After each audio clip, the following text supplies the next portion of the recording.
Hi, I'm Rudy, founder of Nickel Hayden and a municipal advisor to Texas Public Schools. This is Texas School Finance with Rudy. Here's what nobody tells you. Your home value went up, your neighbor's home value went up, the whole neighborhood went up, and your school district is still saying they don't have enough money. And you're sitting there thinking, that makes absolutely no sense. But it does make sense once you understand how this game is actually being played. And today, I'm going to show you exactly what's happening behind the scenes. Today, Texas school funding runs through a system called the Foundation School Program, the FSP. This is the engine that drives almost every dollar that flows into your local school district. The state of Texas looks at every school district and says, here is the guaranteed amount of money we think every student in the state deserves. That number is called the basic allotment. Right now, in 2026, it sits at $6,215 per student.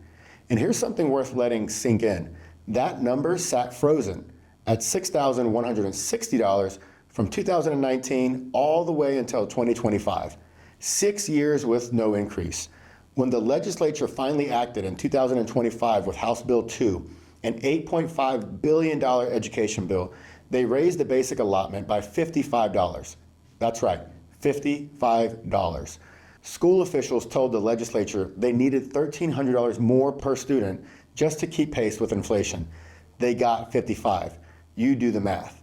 Once the state sets that guaranteed total, it looks at how much money your local property taxes are already generating for your district. And whatever your local taxes contribute, the state subtracts that from what it owes you. The state is not writing a check on top of your local taxes. It is calculating a guaranteed total, and your local taxes count towards that total. Local taxes fill the bucket first, state taxes fill what's ever left.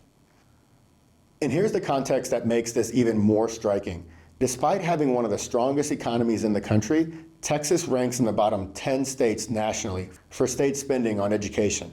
New York spends over $19,000 more per student than Texas. When your local property values rise, your district generates more local tax revenue, and the state notices.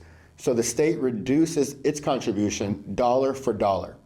Your community's tax base grew, the state sends less. The district ends up with roughly the same total. That is called fiscal neutrality. It is built directly into the formula. Imagine Cedar Valley ISD, a suburb outside a major Texas city. Home prices have surged. New construction everywhere. The community assumes the schools must be flush with cash. But behind the scenes, the state has reduced its allotment in almost equal proportion.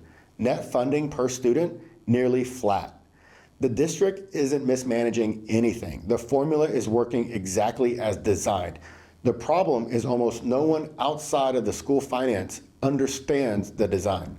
The state of Texas is not adding money on top of what your local taxes generate. It is calculating a guaranteed total and subtracting what your community already contributes. When your property values go up, your local contribution goes up, and the state's contribution goes down to match.